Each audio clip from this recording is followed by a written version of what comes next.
All right, so Bismillah ar-Rahman ar-Rahim and Assalamu alaikum wa rahmatullahi wa barakatuh, everyone. So, inshallah, today we're going to be continuing what we started off with Tafsir al-Qurtubi, basically the tafsir for this ayah, 151 right there. And what we're going to be doing, we're just going to go over really quick. So here we go. قُلْ تَعَالَوْا أَتْلُ مَا حَرَّمَ رَبُّكُمْ عَلَيْكُمْ. And we said that this would be equivalent to the Ten Commandments. And we went in details with what Al-Qurtubi wanted to say in 14 different points. So we talked about ta'ala, we talked about the basically the inference and what we learned from the word ta'ala that we have to basically invite. So we went in details with that. Ma harrama rabbukum. So this is laying out a certain boundary. We talked about that piece of it. أَلَّا تُشْرِكُوا بِهِ شَيْئًا. And we said a shirk or associating partners with Allah subhanahu wa ta'ala, whether this is in associating partners with the essence of Allah subhanahu wa ta'ala or with the powers of Allah subhanahu wa ta'ala, or whether in the names. So the powers, when you talk about the powers, you're talking about different areas of two different areas of understanding the names and attributes, which basically would mean some of the names are basically describing the essence, and the second set of names are basically describing the actions. Okay, just keep that one in mind. So shirk would involve both. So whether the person believed that anything has or at least shares space or shares powers or shares potentials or ilm with Allah subhanahu wa ta'ala, that's a form of shirk. The second one is basically the action. So to believe that anybody has the power to give you shifa or to give you cure or to give you perhaps maybe life, death, provisions, whatever it is, that's associating partners with Allah subhanahu wa ta'ala in the actions of Allah subhanahu wa ta'ala. So then we went in details, a little bit of details, and we also said that shirk is not exclusive only to aqidah. So we also said shirk could also involve that one would associate partners in Allah subhanahu wa ta'ala by basically taking legislature from other than Allah subhanahu wa ta'ala. Then we went in details in regards to this piece of it. وَلَا تَقْتُلُوا أَوْلَادَكُم مِّنْ إِمْلَاقٍ. Well, actually, we first talked about بِرِّ الْوَالِدَيْن, and we talked about treating parents with kindness, and we said a very important thing that the بِرِّ الْوَالِدَيْن, or the terms that we basically use to bring about happy parents or content parents, is not based on your terms or not based on the standard terms that are out there, probably telling you, yeah, you did the right thing. But no, it's, are they satisfied? That's what basically is going to be the main standard. So the standard is based on their terms and not based on your terms. So that's why we say, okay, بالوالدين إحسانا, that's one term, but then رضا الوالدين, it's their satisfaction and not your satisfaction, or not based on the terms that probably are out there to tell us, well, you had done your job. And we went in details about بالوالدين إحسانا, whether we're speaking about taking care of them or basically being obedient to their orders, or perhaps giving them quality life in terms of maybe freedom, or into quality life if they needed shelter, they needed home, they needed food, they needed clothing, they needed health care, etc. And in that situation, it is basically incumbent upon you, it's your responsibility to basically contribute in making that possible. And the final one, تَرْكُ السَّلْطَنَةِ عَلَيْهِمَا. It's basically, do not parent your parents even when they go wrong. You have to recognize that you cannot parent your parent. The most that you can do is give a kind advice to your parent, but not parent your parent. Even your parents, even if you attempt to parent them, even if they were basically getting into perhaps shirk or fitna or leaving salah or whatever it is, the second that you come in from a position of being authoritative or being a person that is trying to parent them, that's when they're just going to close right there and just feel that, wait a minute, you are in the wrong position. You don't talk to me like that. And of course, we get the inspiration from Prophet Ibrahim alayhi salam, when he basically had instructed and was doing da'wah to his own father, and certainly even though his own father was ordering him to worship other than Allah subhanahu wa ta'ala, but he would always use the word abati. He would always use a word that carries kindness to basically call out onto his father.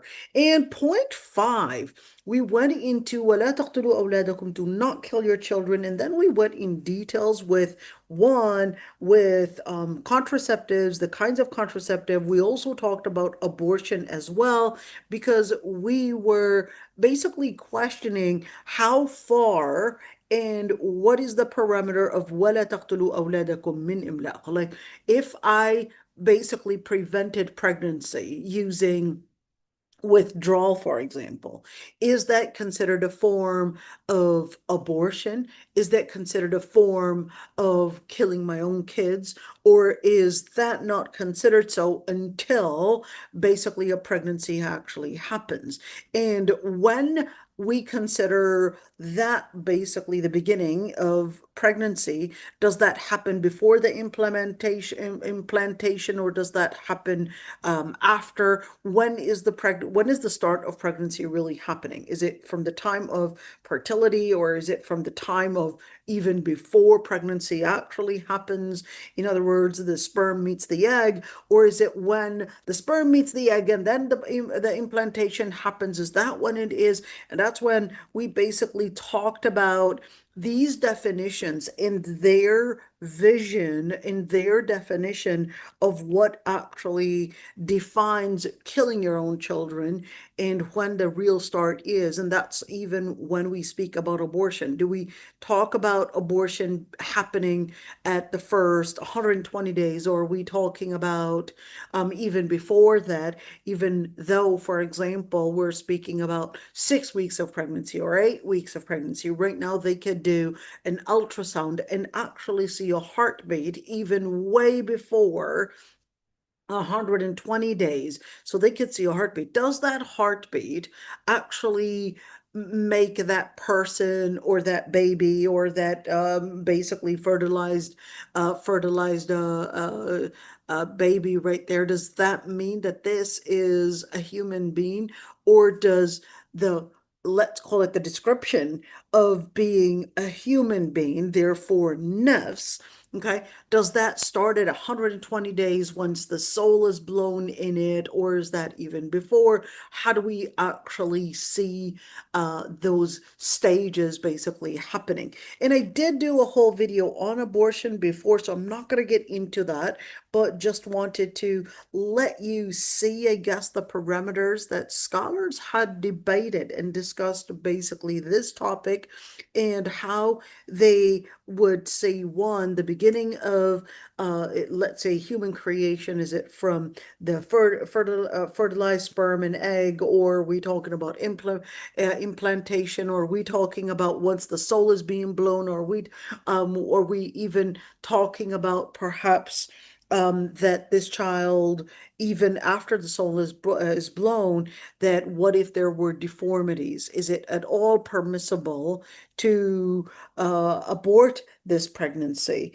And of course, there's a lot of debate in that, but I just want to make it clear that the general ruling is that abortion is haram from the very beginning, unless there was, let's call it a dire situation, whether the woman's life was at risk or whether the child's life was at risk.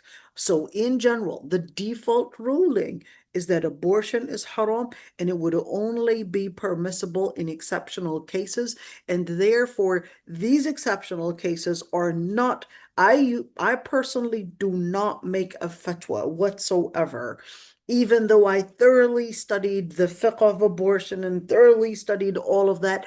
But I personally do not whatsoever make a fatwa on these matters, because I do not want to come on Judgment Day with someone's life basically be something that I'll be held accountable for when I thought, oh, it's just giving a fatwa over the phone, or somebody coming up basically telling me, hey, I'm going through this, I did the wrong, I did, I had a wrong circumstance or whatever. I'm not ready for having another child, etc. I'm not ready to get somebody's life go as they want at the expense of my akhirah.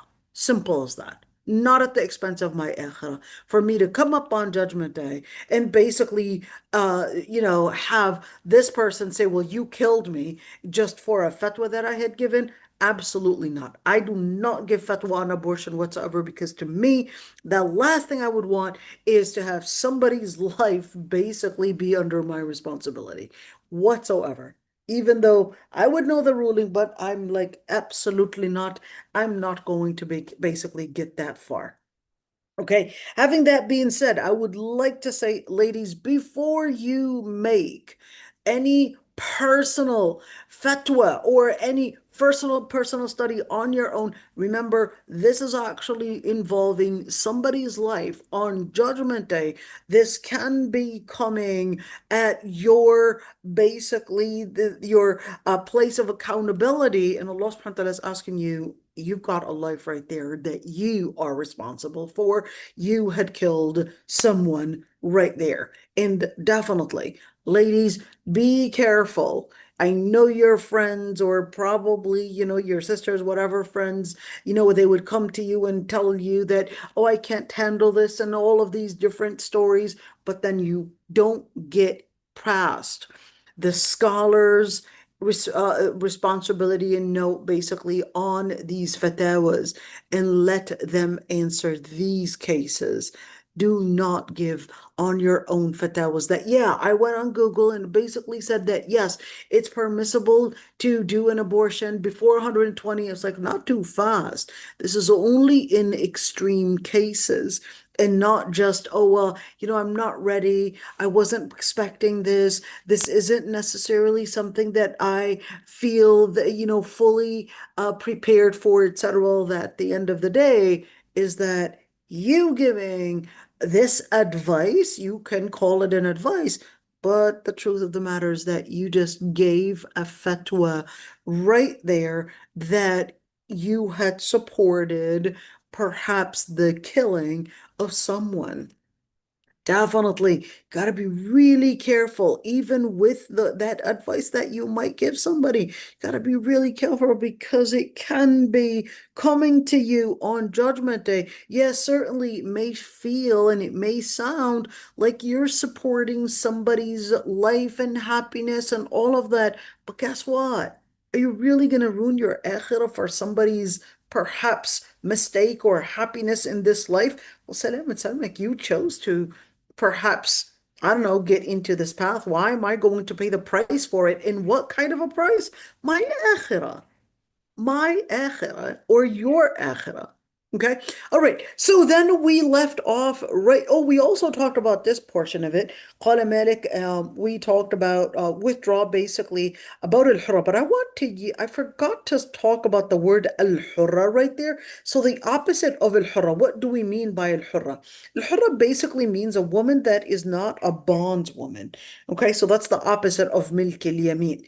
And we talked about the sexual right for basically a woman. And when we say sexual right, we're talking about her right, a woman's right to basically get sexual satisfaction. That's one thing. Number two is that her right not only for sexual satisfaction, but we're also talking about, let's say on a different scale, even if we're speaking about withdrawal, that she has the right to say, no, wait, I'm not done yet. Okay, so this is important to understand, that even when scholars of fiqh discuss this, they discussed a woman's sexual right even though they are men, but there was definitely some communication, some understanding, and certainly they considered that as part of her sexual rights and basically her rights as a free woman. And right there, just keeping in mind that piece of it. Sometimes in our modern times, I think there is somewhat of as an exaggeration. Let me explain this a little bit. Sometimes when you read the books of fiqh and you read the books of Islamic literature, you see that the society was was living in a better education on matters, whether we're speaking about hygiene, we're talking about marriage life, we're talking about intimacy, we're talking about all the things that relate to it in puberty and all of that, way better than what we're living in today. Way better. They spoke about it in ways that were definitely a lot more open and definitely clearer. And they did not speak it in certain ways that made it so ambiguous that someone would not understand what they're talking about. And this is just an example. This is a book of fiqh actually talking in the clearest terms and telling you that they had seen and considered that not withdrawn is basically part of a woman's sexual right. It is simple as that. It is in that term. And I want you to see that sometimes in the religious areas and the religious, arenas, let's say it that way, we sometimes think that these topics are taboo topics. I'm not saying, talk about these topics like you're talking about, I don't know, bread and chili. Okay, that's not what I'm talking about. I'm actually talking about bringing in the right education and doing it in a way that maintains the adab, maintains mannerisms, and certainly delivers the message to a healthy society, to make a healthy society, whether in preserving their chastity, or whether we're speaking about even health, for health reasons, and whether we're speaking about also, bringing in the right education in preparation for when they get married. So these are key things to basically even teach. I don't want to say children, but at least married, the married couples, and let them know that these parameters are part of making a healthy relationship. And I know in certain cultures, and especially, Indo-Pakistani area, that they would not expect a woman to speak about these topics. And these topics are very taboo topics, and think that it's part of modesty, part of religion, that they don't basically engage, even if she had been married for years. But you could say, well, that's not what we see in fiqh literature. That's not what we see in the books of fiqh. That's not what we see in Islamic literature, to basically let us understand that this is part of the religion. So I would say it's important to be in this moderation, not be too explicit, and at the same time, do it in moderation that would give the right education for preserving the chastity, or the right education to making healthy families and basically healthy individuals. Okay, let's move on right there. In point seven, that's basically where we left off at. And of course, in point seven, it continues with the different 10 commandments, but then it goes after وَلَا تَقْتُلُوا أَوْلَادَكُم مِّنْ إِمْلَاقٍ, and we said imlaq was poverty. And then scholars went, is it poverty, or is it lack of spending, or basically, somebody might use a different kind of perhaps a different way of using a nice term and say it's money management. At the end of the day, is that your concern about spending, or whether you want to be cheap or whatever. At the end of the day, is that وَلَا تَقْتُلُوا أَوْلَادَكُم مِّنْ إِمْلَاقٍ نَحْنُ نَرْزُقُكُمْ وَإِيَّاهُمْ. And Allah subhanahu wa ta'ala is letting us know that your fear of money management or your fear of perhaps not having the provisions to spend on more, basically more family, more people within the family, that basically can be a problem. But Allah subhanahu wa ta'ala let you know that rizq comes from Allah subhanahu wa ta'ala. Now we leave at, well, basically, وَلَا تَقْرَبُوا الْفَوَاحِشِ. What is وَلَا تَقْرَبُوا? I want to look at the word تَقْرَبُوا, because the word وَلَا تَقْرَبُوا الْفَوَاحِشَ مَا ظَهَرَ مِنْهَا وَمَا بَطَنَ. There's also وَلَا تَقْرَبُوا الزِّنَا. What is تَقْرَبُوا? So تَقْرَبُوا comes from the root qaruba, which basically means that you are putting some kind of a proximity. You're talking about some closeness between you and a certain behavior. But when you talk about وَلَا تَقْرَبُوا الْفَوَاحِشِ, and this is talking about al-fawahish is a plural of fahisha. Al-fahisha is one. So how do we not get near fawahish? That basically means you keep a distance. You keep distance between you and these people that would be engaging in such acts. I remember one time giving a lecture, and I said that as Muslims, we have to isolate and basically create an area that we are living around people of piety, people of integrity, people of akhlaq, and etc. And then somebody pops up from the crowd and says, what we're supposed to be doing is loving everyone and loving even those that committed the sin, but we just hate the sin. That's what she said. Now, here's the thing, is that, of course, in a society of political correctness, you always want to appear that you are very inclusive with everyone, and that you basically have to be loving to everyone, and that even if we're talking about somebody committing a crime or committing a sin, you basically would be, let's say, committed to your statement, which doesn't really make sense. It doesn't really make sense. When somebody commits this sin or somebody commits a crime, this crime doesn't just float in the air.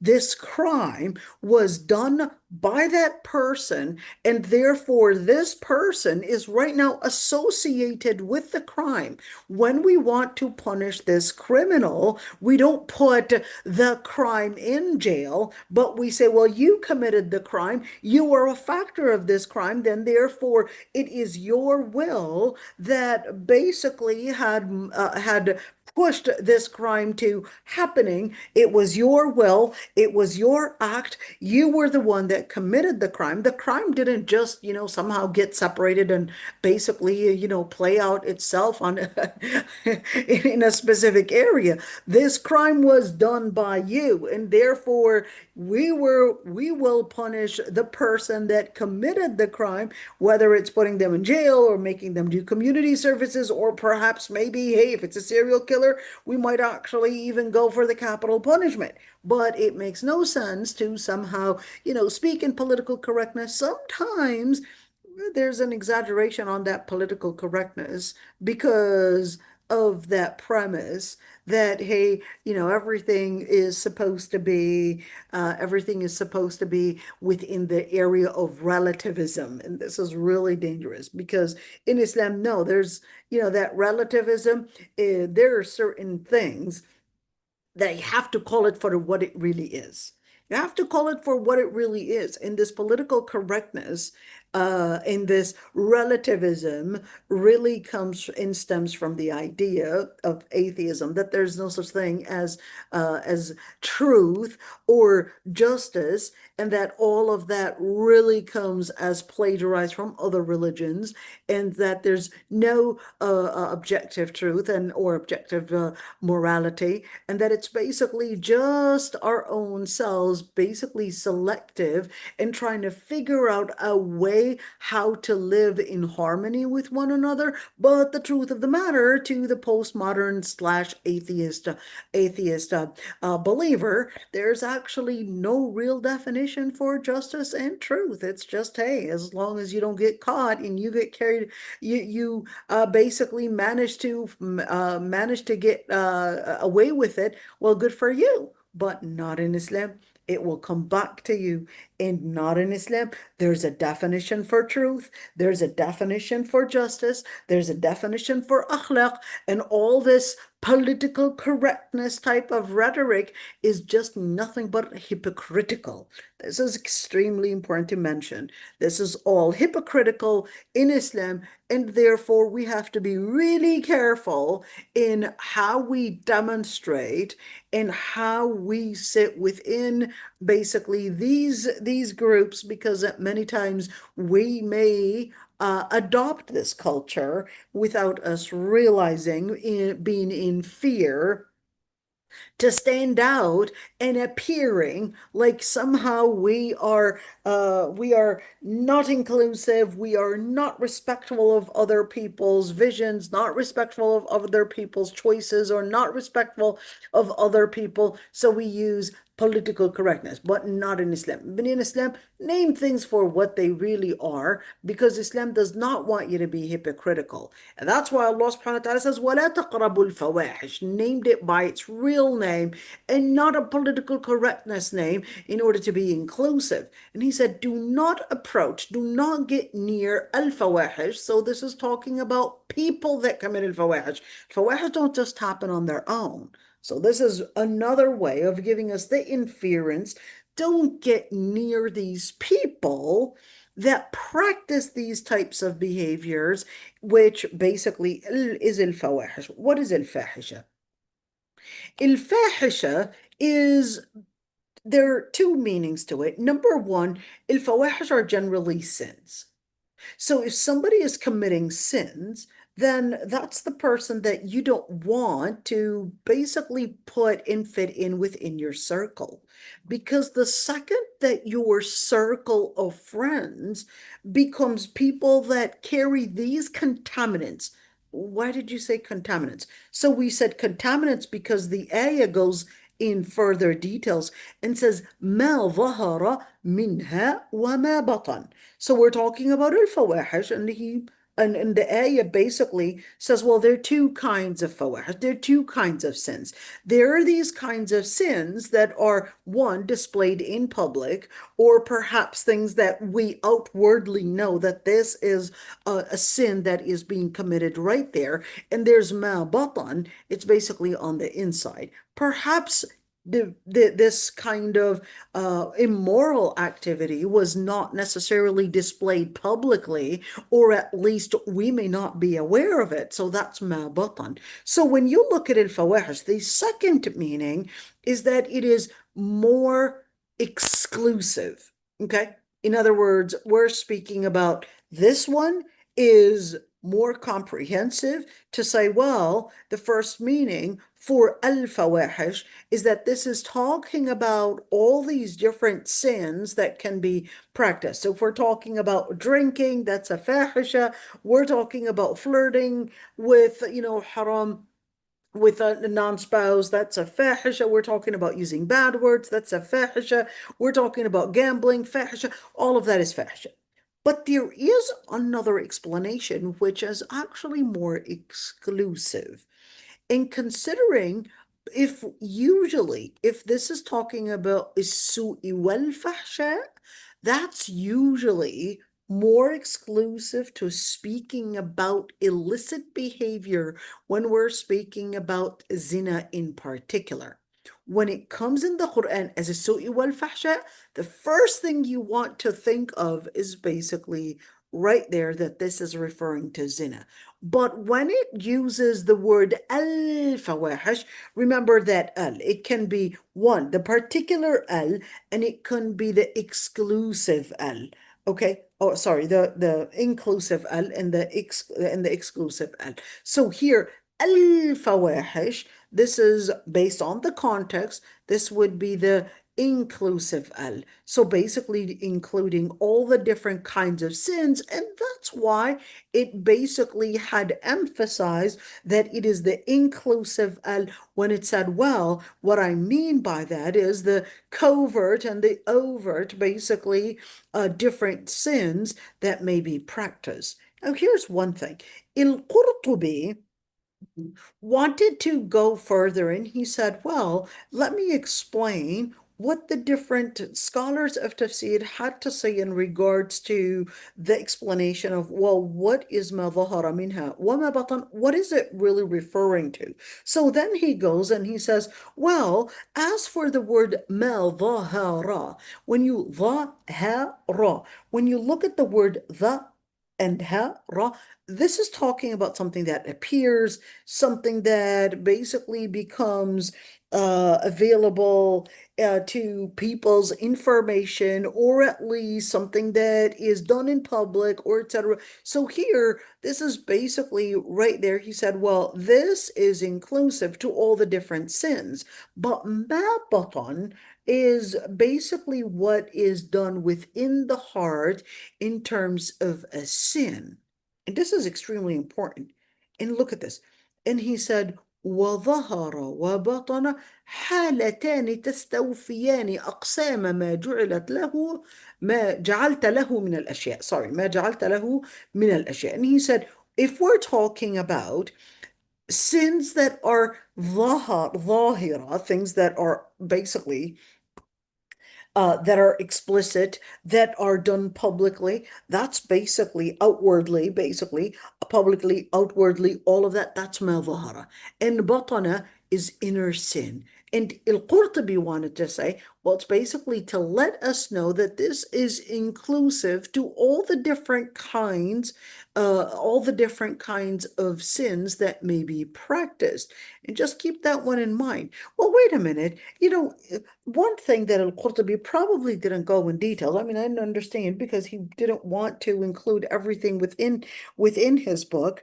Okay, unlike Aisha was she wants to go in all the different details. Okay, in the books of Tazkiyah, in particular, like we were to talk about perhaps maybe مختصر منهاج القاصدين, perhaps maybe Al-Ghazali, a number of his books, perhaps maybe all those books that relate to tazkiyah, when they speak about ظاهر الفواحش, they basically split it in different categories. So they will say, well, the ma'asi lisan, they will say the sins that the tongue commits, the sins that the eyes commit, the sins that the ears commit, the sins that we commit. They'll basically put them in these categories to help us basically look into those areas that process data in our brain and heart. So they'll talk about the eyes, they'll talk about the mouth, they'll basically what you eat and what you say, and basically the five senses, because they considered that the five senses are considered those sensors to bring data from the outside into your body, and then your body processing it, whether in the brain or whether in the heart or basically in your spirit, and without you realizing, all that data was collected through your sensors, or your senses, and that sensor was what was vibrating internally. So they considered that in order to control your internal organs, or at least well, not organs, but your brain. When I say internal, we're talking about the brain, we're talking about the heart, we're talking about the aql, or sorry, the ruh, we're talking about the spirit. So that's the inside. The outside is basically the different behaviors that you may conduct.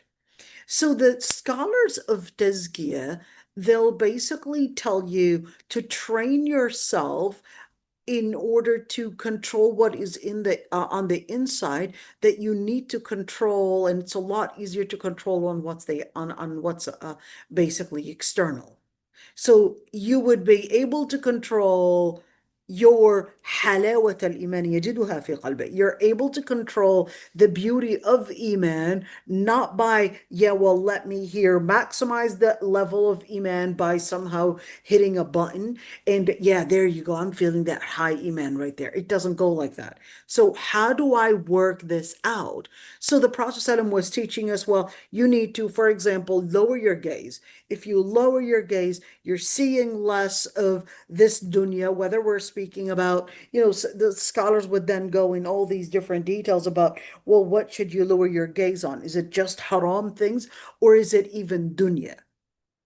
And that's when we would also see that the scholars of Tazkiyah, they also had put these different levels. There's the Islam level, and that's basically taking the minimum of what's halal and haram. And then there's another higher level that no, they're actually trying to minimize even a lot of those halal items because they're trying to grow in their commitment, grow in their focus. So what do? Well, they basically minimize even the halal things because they're trying to grow in how they connect with their ruh. So what do? They try to disconnect a lot with the dunya or disconnect with a lot of the different things that can be considered a distraction. So keep that one in mind. When you look at ما ظهر منها وما بطن, I want you to see how scholars looking into this ayah, how they related that, you know what, this is to let us know this is the foundation. This is the foundation of Islam. This is trying to grow in your Islam. This is trying to get near ihsan. Okay, so now you're growing little by little and seeing that empowerment really is under your power in how you control what you see, what you say, what you eat, what you listen to, the environment that you put yourself in.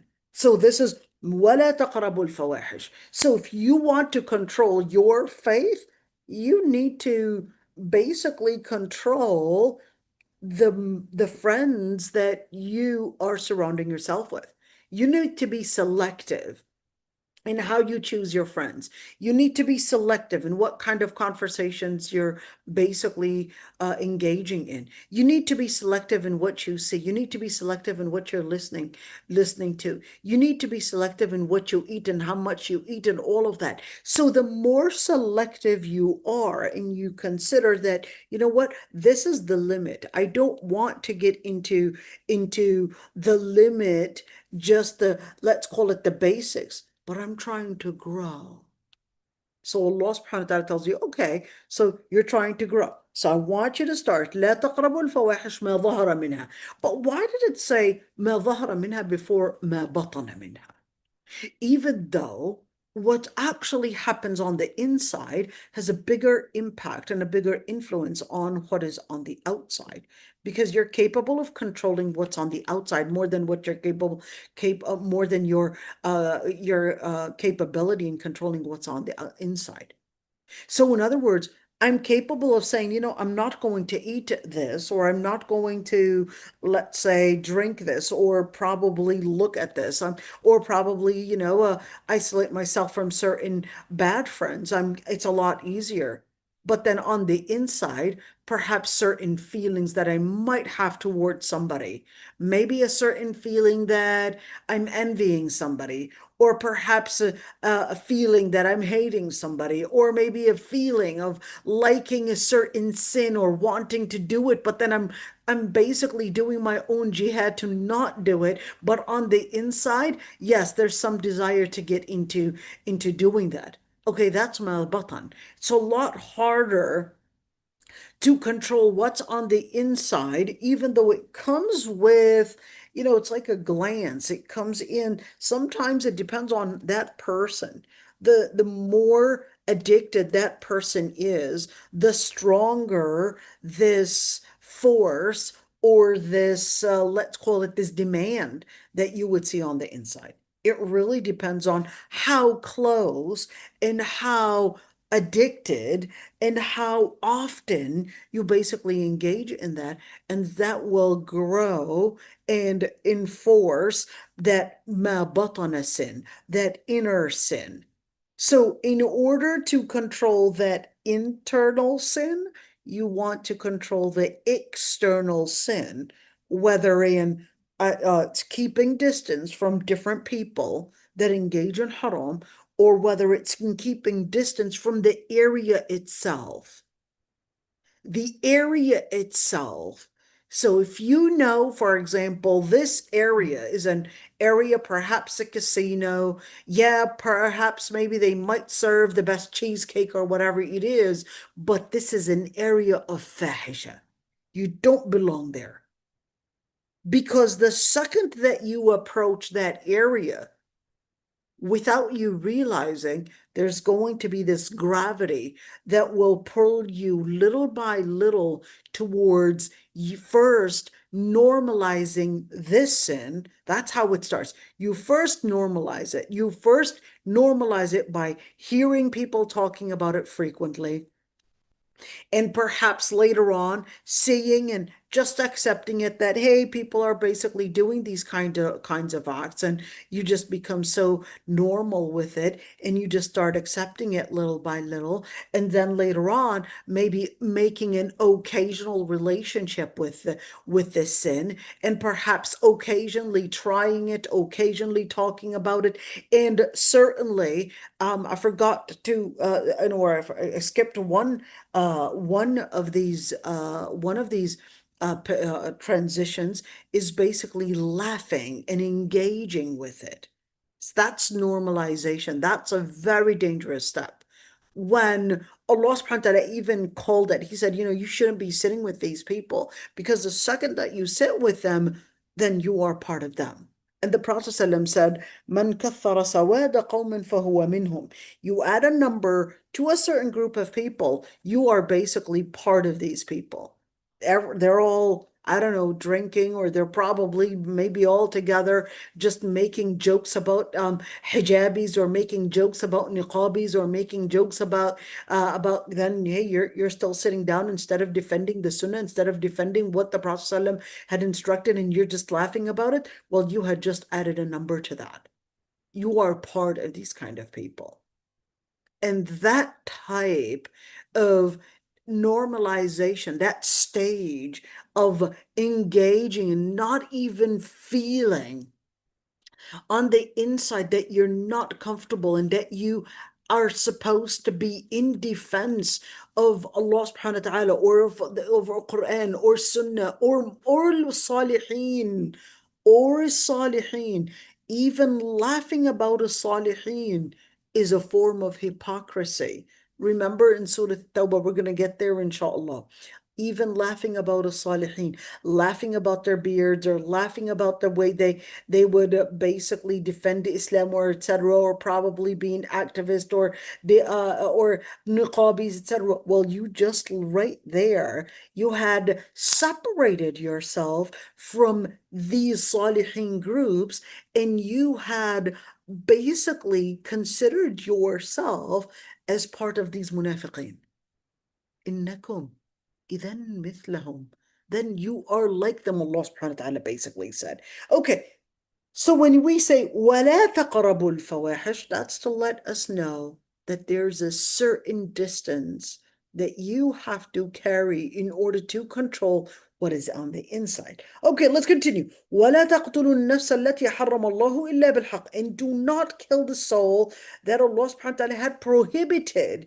When we say prohibited, that means that Allah subhanahu wa ta'ala had regarded as sanctuary. That human life is regarded as sanctuary, except when there is, let's call it, إِلَّا بِالْحَقِّ, to mean that there is a permission to do so by the word of Allah subhanahu wa ta'ala, by the religion of Allah subhanahu wa ta'ala, because the religion of Allah subhanahu wa ta'ala is what defines haqq, is what defines justice, is what defines truth. In other words, the parameters are set by Allah subhanahu wa ta'ala, and is not set by perhaps maybe a secular government, or perhaps by people, or perhaps a philosopher, whatever it is, but it is set by Allah subhanahu wa ta'ala. Those are the parameters that we recognize that Allah subhanahu wa ta'ala had considered, that certain death penalty or perhaps the capital punishment can be a religious duty that Allah subhanahu wa ta'ala had permitted or perhaps even obligated depending on the circumstance. Okay, so let's see. وَلَا تَقْتُلُوا النَّفْسَ التي حرم الله. Do not kill the soul that Allah subhanahu wa ta'ala had prohibited, except, so when you look at this illa, this is considered as istithna. In istithna basically means this is talking about an exception.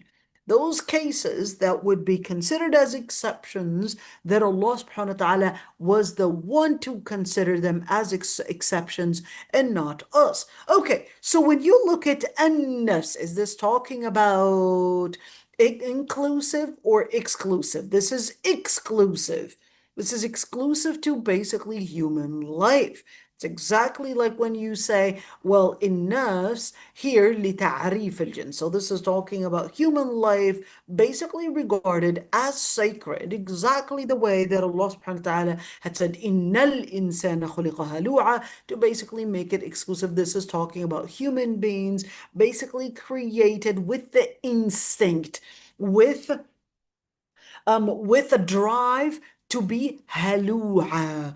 They're always rushing to gain, rushing to collect, rushing to, because it is part of a human instinct to feel that if they had secured more items around them, secured more of dunya, that they could perhaps maybe secure life for themselves by securing different items, by securing keeping different items. So Allah subhanahu wa ta'ala was teaching us that it is part of the human nature, part of the human drive, is that it makes us feel that we're in control. It makes us feel that we're in charge by putting more and more items. But Allah subhanahu wa ta'ala is letting us know that your existence, your survival, and certainly your life does not depend on the more materialistic things that you gather, but it basically may actually mean the other way.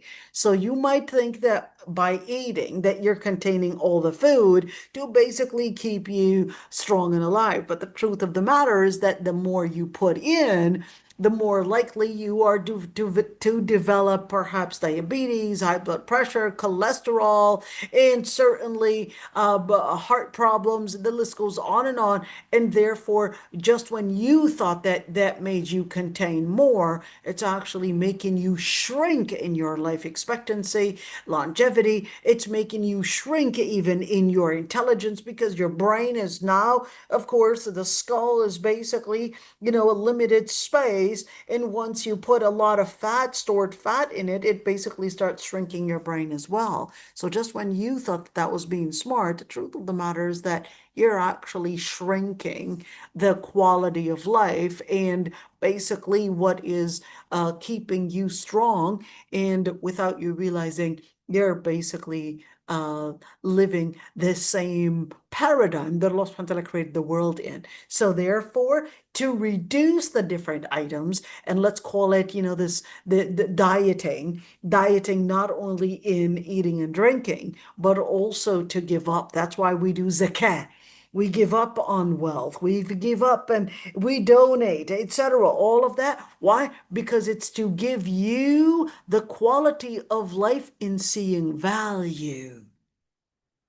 In seeing value and not materialistic things stored. So of course, the same thing. If you store more fat in your body, you store more basically of those items in your body, you end up reducing the quality of life. And that's the same thing. You store more probably in materialistic things around you, that will reduce how you relate to the value of life, what really matters. So Allah subhanahu wa ta'ala is letting you know that certain things you gotta let go, because that's what's going to make your heart grow. That's going to make your values grow. So when Allah subhanahu wa ta'ala said, إِنَّ الْإِنسَانَ خُلِقَ هَلُوعًا, the most important thing is to relate to al-insan, that exclusive al, that's basically referring to human beings, and that they were created halu'a. And then certainly it did not necessarily say all people, and he basically made that exception and said illal musallin, except al-musallin, except those that are keen on their prayer. They basically develop a different sentiment towards the different things that surround them, towards different materialistic things that probably that they may have a drive, but they had controlled that drive, so they would connect with a salah. إلا المصلين. And certainly, let's do with this, the same exact part in this ayah, وَلَا تَقْتُلُوا النَّفْسَ, as a general comprehensive statement, basically telling us do not kill any soul, but then it would give me an exception, إِلَّا بِالْحَقِّ. Same thing, إِنَّ الْإِنسَانَ خُلِقَ هَلُوعًا إِلَّا الْمُصَلِّينَ, as an exception. وَالْعَصْرِ إِنَّ الْإِنسَانَ لَفِي خُسْرٍ, very comprehensive statement by basically al-Asr, which is the time the time afternoon, basically, innal insana, all people are basically going to be at complete loss. In other words, this is imperative, but it didn't leave it like that and said illa alladhina amanu wa amilu salihati wa tawasaw bil haqq wa tawasaw bis sabr, except those that had the faith. Those would not be included in those that would basically be in that major and ultimate loss. And of course, certainly this ayah, al-Qurtubi said, well, this ayah is a direct prohibition on killing human soul, whether that was a believing human soul or whether that was living on al-mu'ahada. Let me explain al-mu'ahada. Al-mu'ahada basically is, it was consider it as a visa, and this visa that this non-Muslim might be living within the Muslim community, whether it was a visa, let's call it the long-term visa, or a permanent visa, or a permanent stay basically within the country, or whether we're speaking about somebody from the outside coming in as a visitor in the Muslim country. So whether we're speaking about short time stay or whether we're talking about permanent right to stay, this would be a form of mu'ahada. But what does the word actually mean? Il-mu'ahada actually comes from a promise, from the word promise. So in other words, what were they promised? Well, they were promised for protection. These people, they're not Muslim, but they were promised to be protected within the Muslim society, within the Muslim land, within, of course, what kind of a promise? We're talking about being protected in their life, being protected in their wealth, and certainly being protected in for themselves and basically their family as well. So that's al-mu'ahada. It's a promise. It's a political agreement between the Muslim government and basically the non-Muslim, whether permanent or whether temporary resident. That's al-mu'ahid. Okay, and the Prophet ﷺ in general had said in this hadith, أمرت أن أقاتل الناس حتى يقولوا لا إله إلا الله فمن قال لا إله إلا الله فقد عصم ماله ونفسه إلا بحقه وحسابهم على الله. Now this hadith is an authentic hadith, like you could see right there. Well, it told me that it was mentioned before, but I'll tell you, it is actually narrated in both Bukhari and Muslim that the Prophet ﷺ basically said, I was ordered to fight all the people until they say La ilaha illallah. Well, wait a minute, does that mean he basically wanted to kill everyone and force them into becoming Muslim? No, this isn't to mean that Islam was forcing people to become Muslim or will kill you whatsoever. This is taken out of context. So the Prophet ﷺ was letting us know that لا إكراه في الدين. what is لا إكراه في الدين? There's no compulsion in faith. Okay, does that mean I can't force my son to basically practice what is halal, to practice basically salah, etc.? No. لا إكراه في الدين is in relationship to the disbelievers, that you cannot force them to apply and to become Muslim. You can't force them to do that if this is not Muslim.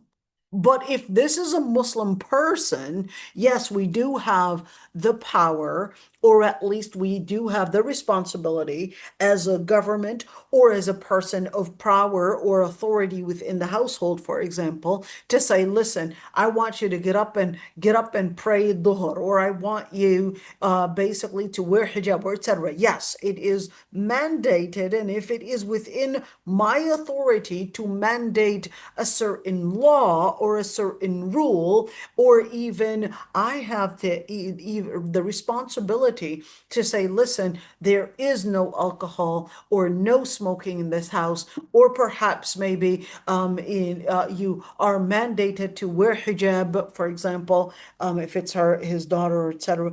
Then in that situation, he is obligated to say these restrictions based on what Allah subhanahu wa ta'ala had basically laid out. So, لا إكراه في الدين, this is in regards to the disbelievers, that we're not allowed to force them to become Muslim. But we are permitted as a Muslim government to say, okay, we don't want you eating pork in public. We don't want you drinking alcohol in public.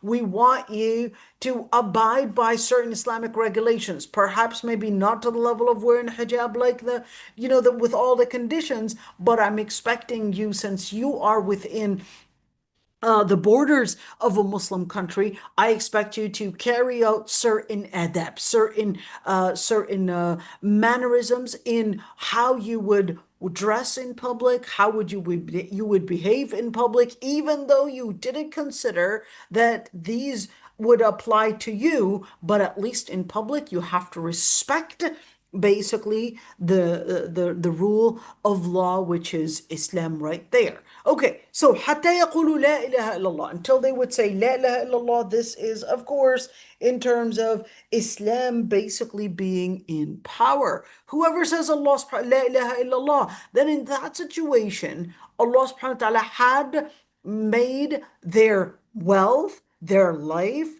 is basically sacred unless we had the right to practice or basically do the capital punishment.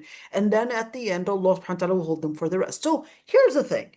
If you say إِلَّا بِحَقِّهِ, and that there are certain circumstances that it would be permissible to basically punish them in that way, what does that even look like? Number one, prohibiting zakah.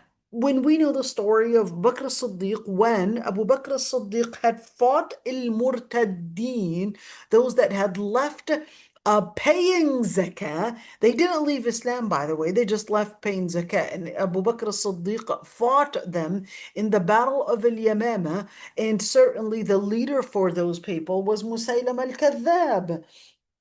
Musaylam al-Kadhab was basically the key figure to bring about this kind of a coalition to not pay zakah, and that's when Abu Bakr as-Siddiq basically fought them in order to not separate between salah and zakah. So keeping that one in mind. Okay, now having that being said, where does Abu Bakr as-Siddiq actually bring that from? Where did he get that? We can actually fight those that would fight, or at those that would leave zakah. He basically took it from the ayat. فَإِن تَابُوا وَأَقَامُوا الصَّلَاةَ وَآتَوُا الزَّكَاةَ فَخَلُّوا سَبِيلَهُم. He said, well, here it is. The ayat says, if they repent to Allah subhanahu wa ta'ala, they perform prayers, and they give zakah, then let them go. In other words, live in peace. In other words, live in security. And therefore, Abu Bakr as-Siddiq had seen from that that's basically a sign, and in that inference is that if they do not commit to this commitment that Allah subhanahu wa ta'ala laid out, then it becomes the responsibility of whether the Prophet or whether those that act as on behalf of the Prophet / the government, they would be the ones responsible then to implement the punishment of Allah subhanahu wa ta'ala, and in this situation to basically engage in war. In other words, fight these people until they would basically get on track as Allah subhanahu wa ta'ala ordered. Okay, let's look at this one. لا يحل دم امرئ مسلم إلا بإحدى ثلاث: الثيب الزاني والنفس بالنفس والتارك لدينه المفارق للجماعة. The Prophet ﷺ basically said it is impermissible to harm the blood. And when we say that, talk about the blood, this is a metaphor that basically is involving not blood, somebody got a finger cut. No, this is talking about the blood to mean life. The blood to mean life. They would say that if the person loses blood, it's basically losing life, and therefore they later on, within the Lugha Arabiya, this is a metaphor, or this is an idiom to basically refer to life, except in 3 different cases that it is permissible to kill the person. But who? It's basically the government. Number 1, الثيب الزاني. What is a thayyib? A thayyib actually means the person that had a marriage experience before. The opposite of a thayyib is al-bikr. Al-bikr is virgin. الثيب الزاني is basically the person that committed zina and they had a marriage experience before. So when you say marriage experience, is that including a divorcee? Yes, they had a marriage experience before, but they were married. Now they're not, but they're still considered thayyib. So when you say bikr, are you talking about bikr that they never had a marriage experience before? What if they were involved in a zina act, and certainly, let's say, they're not virgin anymore because they had, let's say, a sexual experience before, but not necessarily in a marriage contract. No, this is not a thayyib. A thayyib is only in a marriage experience, but not necessarily in a relationship before. So this is not in a relationship. This is in a marriage experience. That's a thayyib. Yet, just to note on a side, scholars actually had differences of opinions in relationship. I guess it's a lot, let's call it intricate and sensitive when we speak about women and if is she considered thayyib or bikr. Let me explain it further. So we know that for a woman's anatomy, that there's what is basically called, it's basically a membrane, it's the hymen. Okay, and from one woman to another, this hymen basically can, and how elastic it is and how strong it is, it differs from one woman's body to another. At the end, is that this hymen would usually be the main sign to knowing whether this person is virgin or not. Yet, scholars actually had differences of opinions. Let's say this woman was horse riding, or basically fell off a cliff, or perhaps had a very heavy flow period, and therefore, let's say, ruptured this hymen and affected this hymen. Does that make her thayyib? The answer is no. This does not make her thayyib. This basically leaves her as a virgin, even though the membrane itself is actually not there. Just footnote, with differences of opinions between scholars, the majority regarded her that she is still virgin because she did not engage in a marital experience. Okay, so therefore considered that the part about virginity is not related to the hymen, but is related to a marital experience happening or not. Okay, so if let's say she somehow, whether, fell off a cliff or whatever different reason that happened, or she probably didn't know that inserting a tampon might actually affect her hymen. She didn't know that. Her mom didn't educate her that, and she basically was told that, hey, you could use a tampon instead of a pad, and that your hymen is not ruptured, and you're safe to use it, and that's what she did. Okay. And that's what she did. And then she went for an OB check, and they said, well, sorry, but your hymen had been ruptured. Does that make her thayyib? The answer is no. She is still bikr because she didn't have a marriage experience. And this tampon, although generally we would not recommend it for girls that were not married before, just to basically stay within the parameters of حفظ الفرج, basically. But in general, it does not make her a thayyib. Okay, so when you say a thayyib zani is basically talking about the person that had a marriage experience before, committed zina. Then in that situation, the punishment doesn't have to be repeated. The punishment would be carried out by the government, basically on this person that committed zina. What if it was a man that was thayyib along with a girl that is a virgin? So that girl that is a virgin, she would be trialed as a virgin, and which is 100 lashes. And that man that basically is not virgin, he would be stoned to death. Okay, stoned to death. Yes, as strong and as scary as it sounds, because Islam considered the sanctity of uh, of uh, of chastity and family is so sanctuary that human life is affected right there, and therefore it, just like as we say an eye for an eye, that's the same thing. Human life is in family is so sacred that Islam considered that if you had a marriage experience before, you should know better. And therefore, Islam would trial a person that had a marriage experience before different than a person that never had a marriage experience before. Okay, and nafsu bin nafs. What is in nafsu bin nafs? Meaning a life for a life? Yes, it means a life for a life. If somebody kills somebody, they don't have to be serial killers. It's enough for one soul for one soul. In other words, he killed somebody, then in that situation, we would have the right as a government to basically say life for life. التارك لدينه المفارق للجماعة. And of course, by the way, not every killer we would necessarily kill unless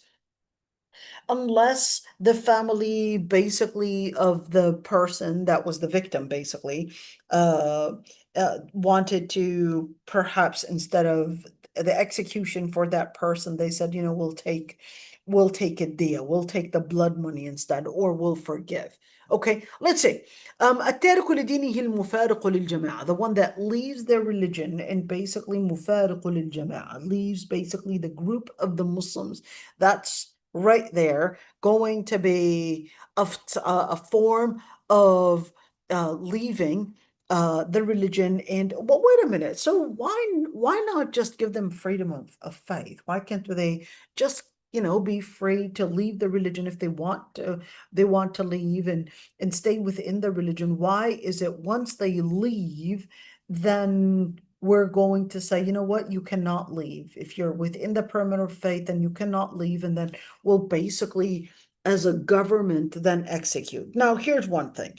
It doesn't actually happen like that, but let me explain what the whole idea is behind this. Number one, if the person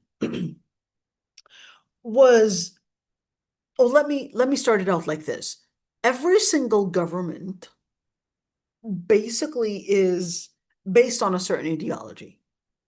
Okay? Based on a certain ideology, based on a certain vision, based on a certain system. And therefore, this system, you have to, and it is by the law that you have to accept and basically practice and get involved in this system. The second you go in the system, against the system, then If you're silent about it, no one is going to consider you as being basically a threat to the system, because the second that you stand out and you start preaching against the system, or you start basically perhaps forming organizations against the system, that's when the government will consider that you are committing treason and will basically apply the death penalty for treason because you had went against the system that it basically is founded on. So that's the same thing. Islam considers that once that person goes against the system that this government was founded on, which is Tawheed, and they start calling out in some kind of a way to create coalitions and create an opposition, then the government, the Muslim government, just like any other government, will see it as a treason, will see it as a threat, and will see it that you had decided to stand against the government, and basically is committing a treason right there. And then therefore, التارك لدينه المفارق للجماعة, if the person, and throughout Islamic history, if the person is basically, minding their own business, they're not creating any coalitions, they're not inviting people to adopt their ideas, etc.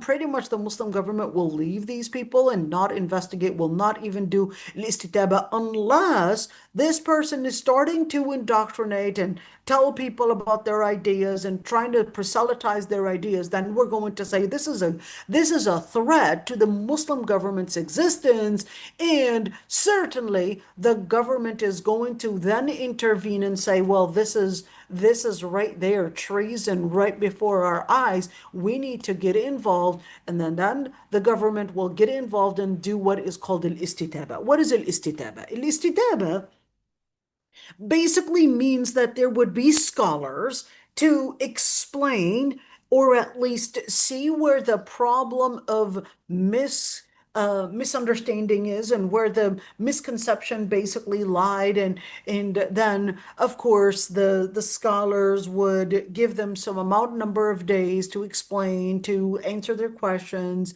And then if they insist that no, we're going to continue doing this, that's when the government will say, you know what, these people are a threat to our own autonomy. These people are a threat, and these ideas are a threat to the foundation of what our government is based on, and this is a form of treason. So same thing, when you apply for the citizenship in America, for example, and they'll ask you a set of questions. Some part of these questions, are you affiliated with the Nazis? Do you believe or do you intend to practice polygamy? Even though, well, wait a minute, polygamy, and you have multiple female friends or multiple male friends, or polyandry, and you've got LGBT and all of that. But no, they considered that, wait a minute, this is what defines our Western system. And they will ask you questions. Have you ever been involved or engaged in any terrorist act? Have you been involved or engaged in any prostitution?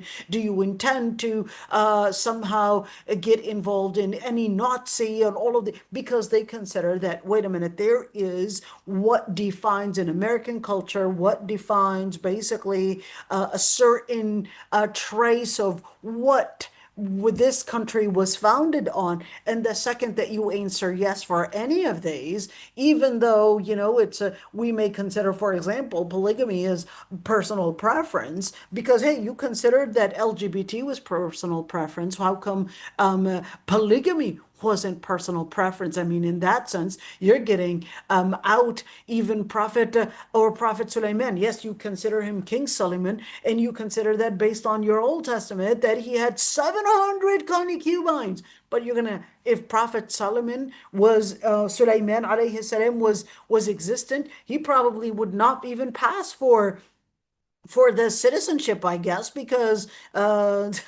based on your definition, he'd basically not make it. And of course, it wasn't just him, but Prophet Jacob, Prophet Ibrahim, and the list goes on and on. They would not even qualify for the citizenship of the United States of America. Okay, so even though their dollar bill says "In God we trust," but I wonder how much they trust. But anyhow, all right. So when you talk about even modern governments, they'll have their definition of what their government is founded on, even if they may say we are secular. Same thing when you're talking about France, who basically is so fond that it's all about secularism and all about, that the laicity and all of that, slogan that they would carry out. But in the end, is that they will consider, even if it's a Muslim woman wanting to wear hijab, they'll consider that as a threat to their culture, a threat to their basically civilization, because they consider that, okay, this is somehow reminding us of the La Poitiers when France was about to be controlled by Muslims at one point. So they'll see hijab as basically the threat and the banner to remind them of one time when Abd al-Rahman al-Ghafiqi was this close to basically taking over Paris. And of course, they'll consider that, yeah, we have the right to, they'll say, we have the right to say that we want to preserve our francophone French secular laicity system by preventing any type of quote unquote, contaminating our system, and they'll basically prevent all of that. Well, Islam says, well, we've got basically the right to make sure that we are preserving the tawheed, the legislature, our own autonomy from any changes that will cause turbulences. So therefore, التارك لدينه المفارق الجماعة. Okay, let's see. In the Prophet ﷺ said, إذا بويع لخليفتين فاقتلوا الآخر منهما. If two khalifas were basically, wait a minute, what was that sound? If two khalifas were given basically the pledge, then you're going to kill one of them. Wait a minute. So we're going to kill one khalifa? Wait a minute.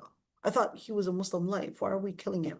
So this is basically involving that what we're supposed to be doing is creating a Muslim union. So the second that there are these two people that are creating a disunity, a division within the Muslim society, then in that situation where we basically have to bring an end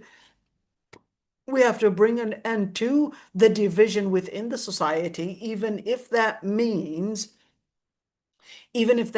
committing basically that the death and basically the end and the execution of one of those people, because the sanctity of the Muslim community is prior to the sanctity of one life. Keep that one in mind. Okay, let's see. The Prophet ﷺ also said, so when you look at illa bilhaq, what are some of those examples illa bilhaq? Let's see, Abu Dawud and Ibn Abbas, they said, من وجدتموه يعمل عمل قوم لوط فاقتلوا الفاعل والمفعول به. Whoever you see in this hadith, well, whoever you see doing the actions of the people of sodomy, basically, Saddam, basically we're talking about basically the kind of gayism, lesbianism, etc. Actually, with lesbianism, it's a different story. We'll talk about that in just a bit. Okay, عمل قوم لوط. In other words, we're talking about the punishment of men engaging in sodomy. Then in that situation, the Prophet ﷺ said, then kill the person that is doing the act and the person that it is done to. And of course, this is talking about when a consent basically happens. And scholars actually debated on how to deal and what the punishment is to be for those that get involved in these types of behaviors. Basically, we're talking about gayism right there. For lesbianism, the story is, and the debate is actually very big because they considered that what really is considered of amal qawm Lut involves penetration. Okay, involves penetration. So we're talking about anal penetration.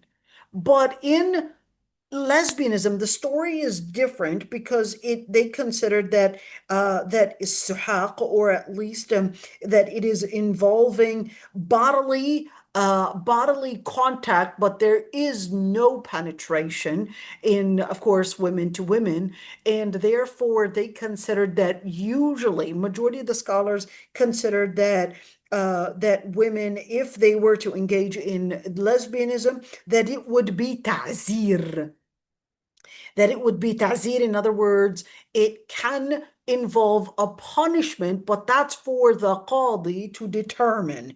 Is it imprisonment? Is it 100 lashes? Is it 80 lashes? Is it 50? Is it community service? Is it to probably, who knows, maybe do certain classes of training on how to lower gaze or how to this, or is it, who knows what, the qadi might actually consider the best way in treating this kind of al-fahisha in a Muslim. Other scholars, they said, no, it's amal qawm Lut at the end of the day, whether it's a man and a man or whether it's a woman and a woman. At the end of the day, it is basically wasting those potentials, and it's going against what Allah subhanahu wa ta'ala had regarded as preserving the society from such behaviors. So just wanted to note that one. Okay, so what is that supposed to mean?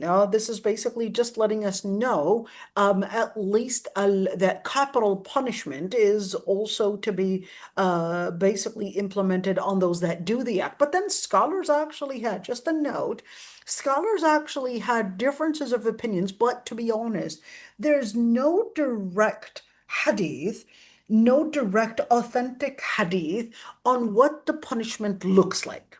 Okay? No direct authentic hadith, to be honest. You look into all those ahadith, there's not a single one that is authentic and a single one that is direct on what the punishment looks like.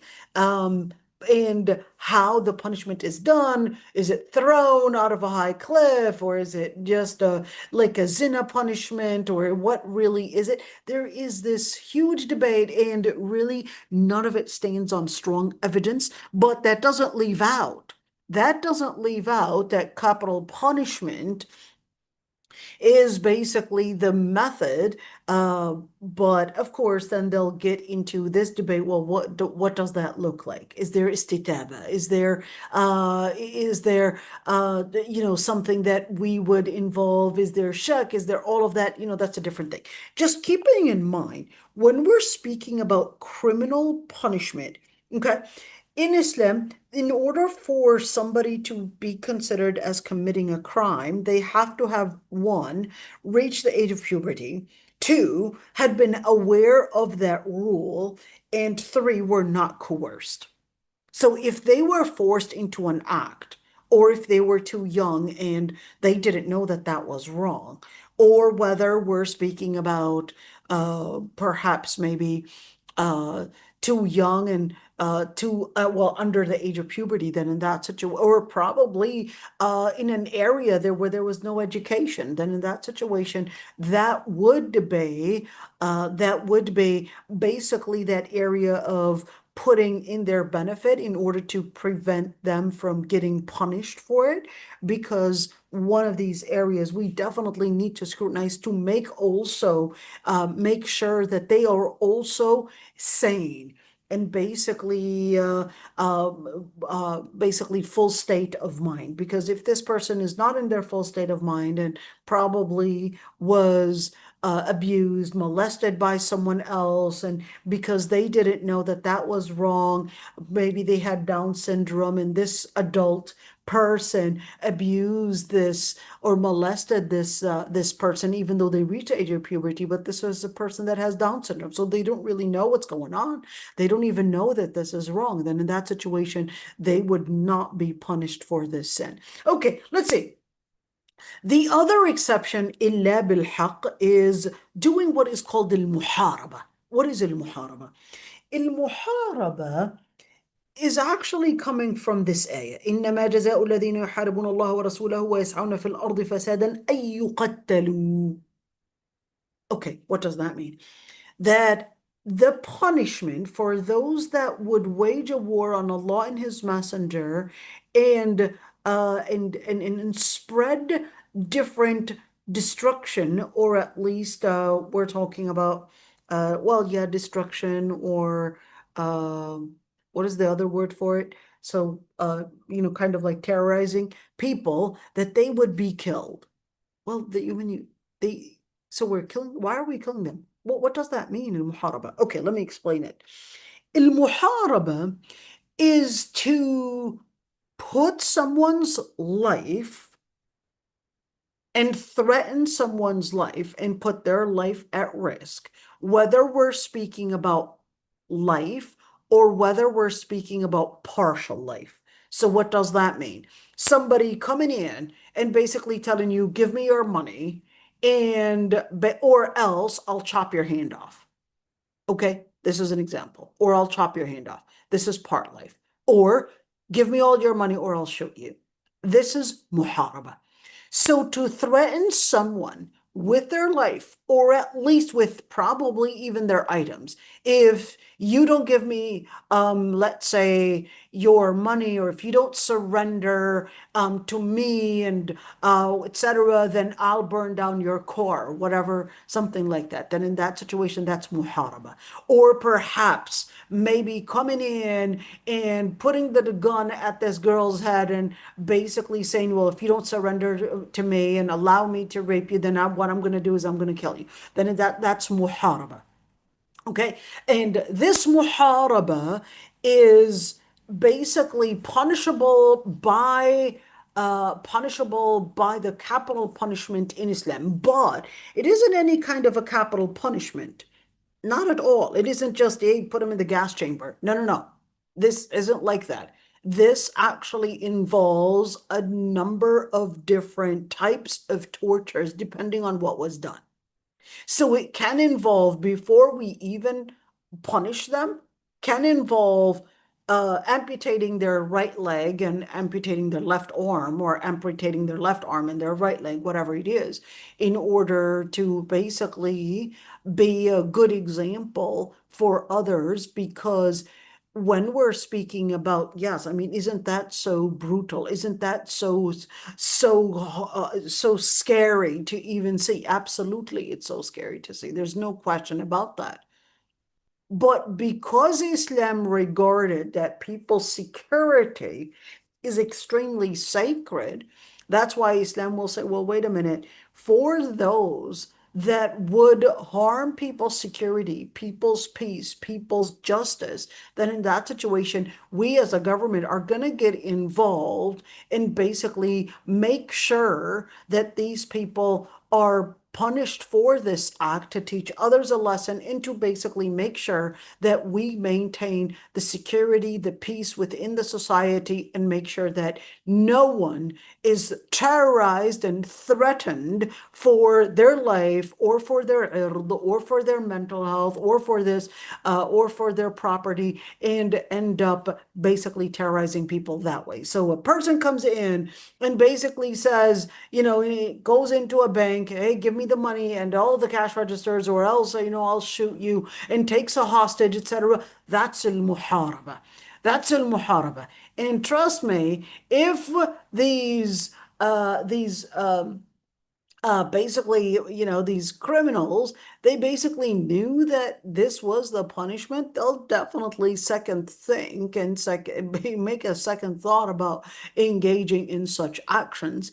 And it's, I mean, when you go into prisons and you see some of these people, it's, oh my God, it's I must admit, I'm definitely, I do prison chaplaincy until now, but to be honest, deep on the inside, I sometimes question whether I'm fit for this or not because, you know, I am,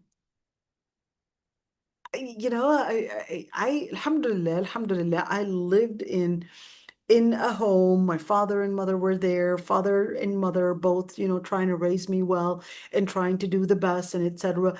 But when you see these these environments that these people were living in, and you see, all the different packages that these people had come with, um, you really need a person with a past history of crime and that repented to really know how to deal with these people. That's why the people that had a Jahiliyyah past, they're probably the best da'iyas for these situations and for these people.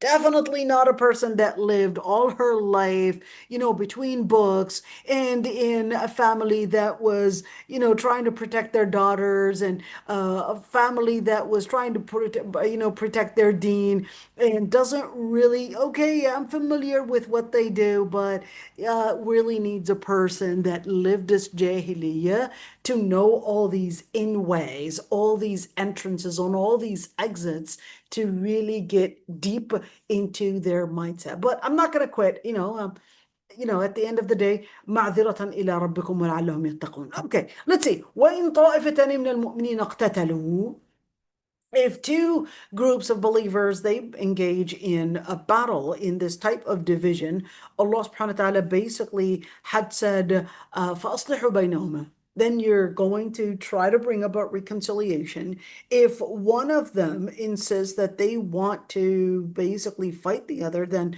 we have to, as a Muslim community, consider our most important priority, which is the unity of the ummah and ending oppression. And therefore, we as an ummah have to get involved in eliminating whatever is causing the division. So keeping that one in mind. Okay, what's the other part? The other part, I thought when we were talking about human life, so okay, those are the areas that are considered exception. Okay. So when we're talking about exception, are we also including a person that's not Muslim? Well, let's see this one. The Prophet ﷺ, حديث أبي بكر, he said, سمعت رسول الله صلى الله عليه وسلم يقول من قتل معاهدا في غير كنهه حرم الله عليه الجنة. Whoever kills a mu'ahid. And we said a mu'ahid is basically a non-Muslim with either the permanent right to stay, or basically given the permanent right to stay. And the permanent right to stay basically means that they are Christians or Jews, but they were given the permission to stay within within that area, within that governance, basically. But they would basically have to abide by certain laws within the Muslim community. And number two is that they would pay a certain amount of jizya, and which basically is a type of a tax, which is only about 0.5%. So picture this, the Muslims are paying 2.5% in zakat tax, yet the mu'ahad is only paying 0.5%. 0.5% in replacement of security. So that's basically to tell them, well, you don't have to join the army. We're basically considering that joining the army is a religious task on us. We're not asking you to protect and be patriotic and join the army as a non-Muslim. You can if you want to, but we'll just ask you, you don't have to, and you could just pay a tax.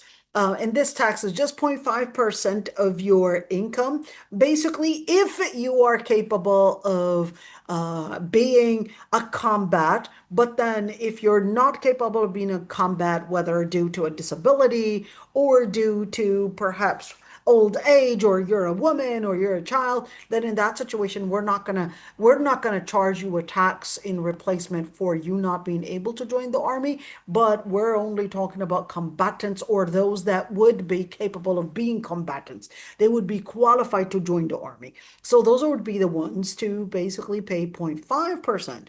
But of course, they would be mu'ahad as an agreement between them and the government. They would apply probably for permanent stay, and then the government would see their qualification, etc., and then they would decide to get a permanent residency, or whether we're speaking about a temporary residency. Okay, the temporary residency is also mu'ahid, but the Prophet ﷺ had basically said killing a mu'ahid in their area of security, even though basically they were basically not Muslim, but Allah subhanahu wa ta'ala or the Prophet ﷺ had considered haram Allah alayhi Jannah. Then Jannah is haram on you, because the government had given these people the right of protection. So therefore, it would be completely haram to kill this person that had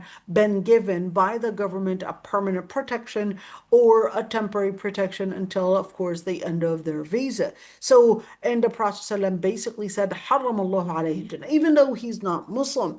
But at the end is that protecting the word and living up to that integrity and living up to the promise. It was basically a promise that the government had given. Therefore, you do not have the right to think that their life is basically an easy target for you, even if they're not Muslim. Okay, this is it for today, inshallah. Let's see, tomorrow, وَلَا تَقْرَبُوا مَالَ الْيَتِيمِ إِلَّا بِالَّتِي هِيَ أَحْسَنُ. We're going to get in details about orphan property and orphan, basically, inheritance, what happens then, and inshallah tomorrow, so stay tuned. We're going to talk about that, inshallah, because this is involving, let's see, where is it? ولا تقتلوا النفس التي حرم الله ذلكم وصاكم به لعلكم تعقلون. Here we go. We're basically going into this one. So ذلكم وصاكم به لعلكم تعقلون. So ذلكم actually means that, and this is referring to all the different things mentioned here. Okay. And وصاكم, when you say الوصية, that's basically like a will, something that is incumbent upon you to basically practice. Okay. And certainly لعلكم تعقلون.